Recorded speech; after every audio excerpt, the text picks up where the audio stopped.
Sooner Scoop HD. And just how critical and how hurtful they were in the first half. Yeah, it's a pretty short story for us offensively. 3 turnovers, 4th down, non-conversion. That's 4 series in the first half where, you put defense in a bad position and we get no points. So that's, at the end of it, that's the story. How tough is it to overcome those when you get a little momentum going, you get a couple of first downs, and all of a sudden it's another turnover, you get 3 in one game? Well, we didn't.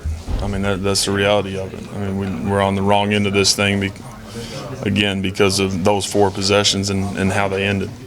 You look at the scoreboard, though, 3 turnovers, 3 interceptions in the first half. You guys are only down 3 and have opportunities, obviously, with the field goal and 4th down to be tied or ahead. What was the tenor like at halftime coming out for the second half, knowing that those mistakes were made, but you were right there? Yeah, I think our guys really understood just come out and play clean second half, which obviously the false start was a huge deal because we ended up 4th and 3 there. That's where we ended up punting the ball where false start, that drive's staying alive, which was an issue. But again, the 4 series in the first half is why we're sitting here right now the way we are. Just scoring the last play of the third quarter, the 3rd down play, and then 4th down, first play of the 4th quarter. Was there discussion going for it, or did you look at 4 down territory on the 3rd down play? Yeah, it did, and then didn't gain quite enough to be able to go for it, and wanted to have an opportunity to go pin them, and that was the thought there. Just overall, what were your thoughts on Dylan's performance today? I thought he competed. Obviously, the stat line from a 3 turnover standpoint, when you step in the arena, it's all eyes are on him. 2 of those obviously being batted. 1 is a little more frustrating than the other. But, thought he fought and really still gave us a chance there late in the game, trying to overcome those turnovers. A lot of different guys carried the ball for you today. Was that kind of a focus coming in today? Yeah, just trying to make sure we're getting the right guys to football. Spreading it the way we can and making sure the right guys are touching it.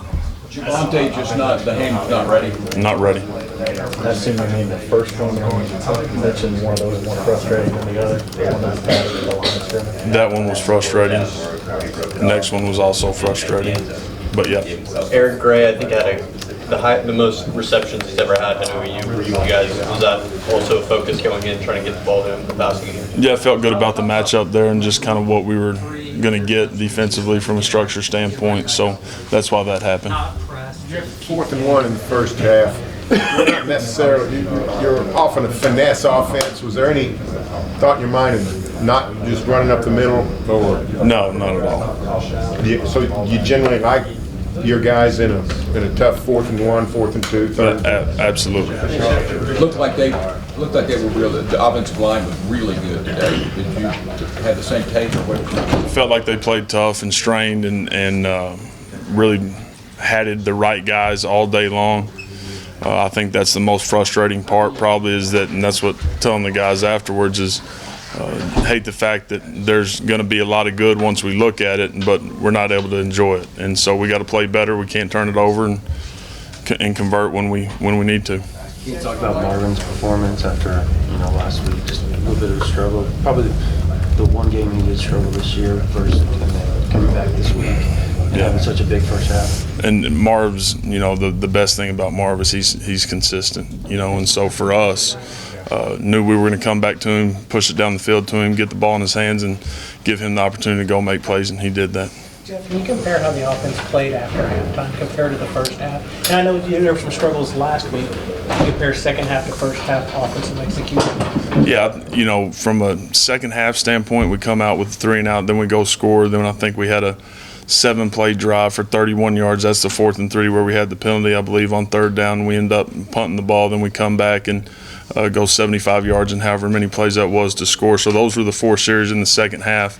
Outside of the turnovers and the non-conversion in the first half, I thought we did some good things, but you just can't do that. You're not going to overcome it against good football teams, and we didn't. Anything else? Did you feel like there in the second half that you said had to take advantage of every opportunity just with the way that Baylor was running it and their ability to shorten the game there? Well, we had to take advantage of every opportunity because of the hole we dug, and that's, again, it's still going to come back to that. And there's a lot of different ways to look at it, but really the reality of it is 3 turnovers in the first half and a 4th down non-conversion. That's 4 series where we get no points and put the D in a bad spot, and that's the football game. Sooner Scoop HD.